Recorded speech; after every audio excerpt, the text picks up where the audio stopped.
Kalingap Biancy, Best Actress, Episode 5, When He Met Her. Papa Eds, rejected na kay wifey. Ano na? Ano nang nangyayari? Panoorin natin to. Gusto kita. Nako nga, ayan na. Yan ang ating pag-uusapan for today's video, for today's reaction video. Ayan, magandang araw, gabi sa inyong lahat. Ayan, hello pag-ibig.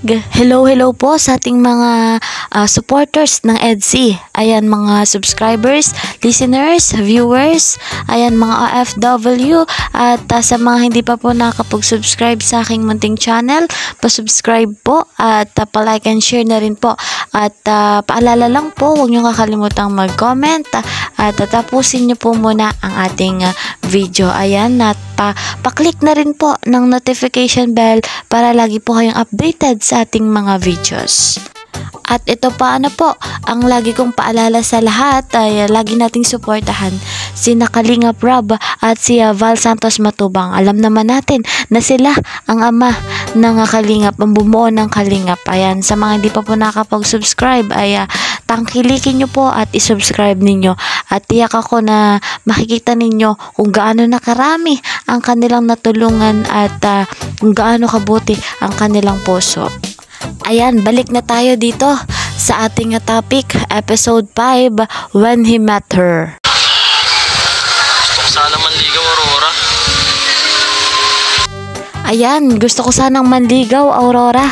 Sabi ni Papa Eds, gumaganap bilang Brian sa When He Met Her, ang husay na rin ni Papa Eds gumanap. Ayan, panoorin pa natin yung kasunod.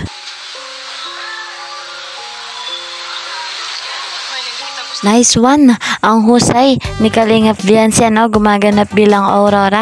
At ang ganda ng role niya, at bagay na bagay sa kanya. Ang galing niyang gumanap, pang best actress. Ang husay, parang na-train na ang ating Kalingap Biancy. Ayan, panoorin pa natin.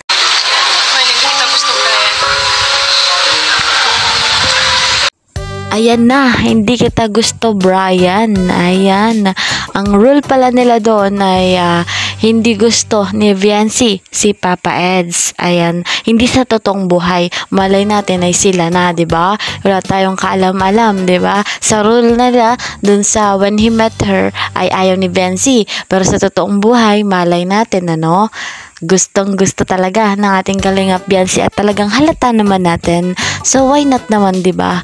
At talagang bagay naman silang dalawa. Ay. Ayan, dun sa serye na yon na-reject si Papa Eds bilang Brian na-reject ni Aurora. Ayan, at abang-abang tayo sa totoong buhay, hindi yun rejected, ay successful yun. Ay, talagang aabangan nating lahat yan at patuloy pa nating suportahan ang Team EDC. Better future ang kahihinatnan ng dalawang love team na ito, si Biancy at si Papa Eds. Ayan, syempre yung ibang Kalingap love team din, kagaya ni Jom Carl at ni Dancho. Ayan, maayos din at maganda din ang future nila sa isa't isa.